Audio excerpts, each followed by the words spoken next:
Hey YouTube, what's up? It's Jerry the Humble Rifleman, and this is going to be a quick review on my Tasco scope, which I mentioned in my previous videos, so I thought I should do a separate review on that. To show you the reticules, excuse the very messy kitchen, I've got a target set up down there, just a simple shooting target. That's about 8 to 10 meters, somewhere around there, I'm guessing. I haven't measured the distance, but something like that.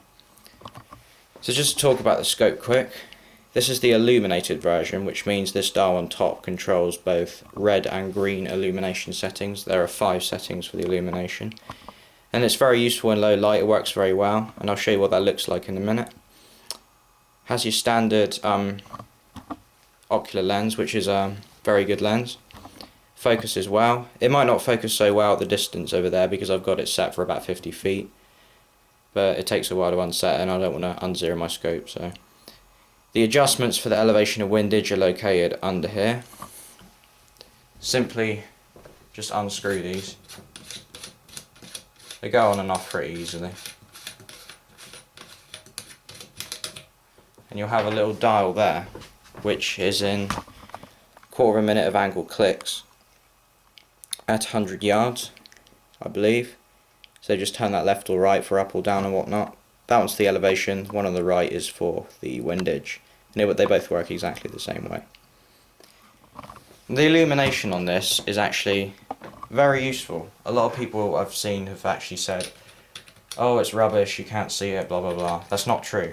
The red does stand out considerably more than the green illumination setting. But then again, you're only really going to be using it for night games, or, well, not even for that really. I'd recommend you get a night vision scope for that, or some night NVGs, but it's very useful in low light.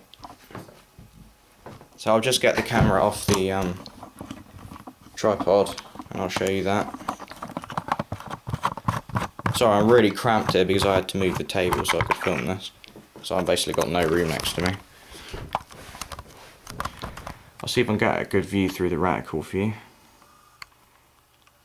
Right, so there's it aiming on the target, which is about 8 meters down, something like that. This is on the lowest set in the moment, it's on the 3rd setting. To show the illumination capabilities, there's your red illumination, there's 5 settings for both, and there's your green illumination, which you probably can't see very well. But then it's not terribly useful if you're in bright light like this. And I've experimented with turning the lights off, but that doesn't make a lot of difference either. So that is on, of course, the 3 setting, like I just mentioned. If you want to increase it, you turn this dial, which is on top there.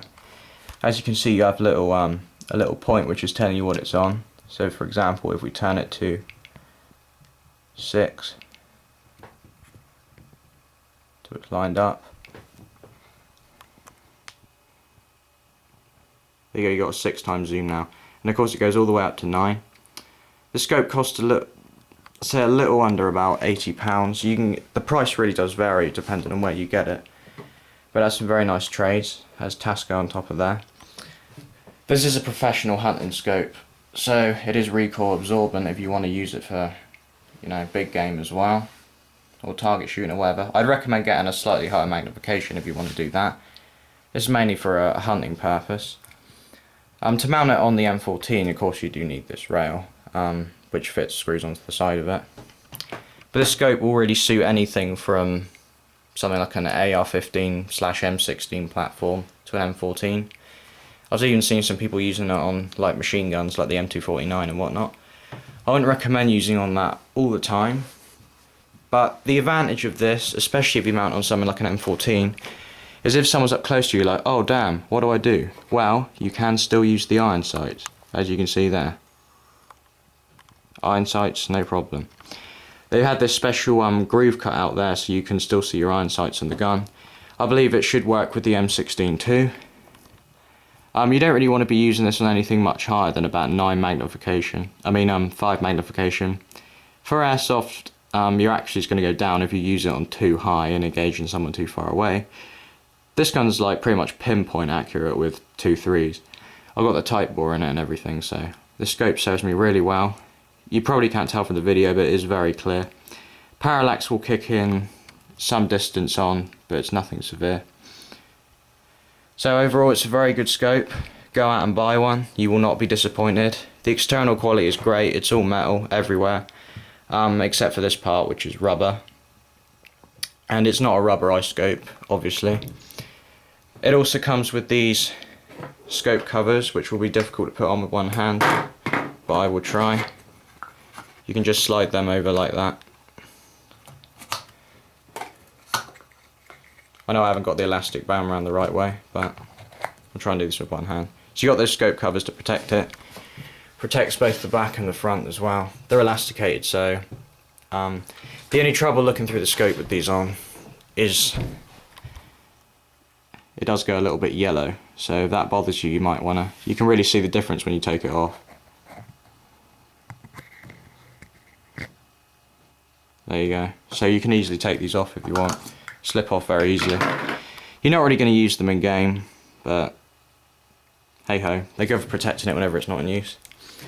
So that's been my review of the Tasco 3-9x40 scope. It's an excellent scope. I'd recommend buying one if you want a good scope. They're a little bit pricey, but for those serious scope people, it's definitely a scope to get. Please rate, comment, subscribe. Jerry SN signing out.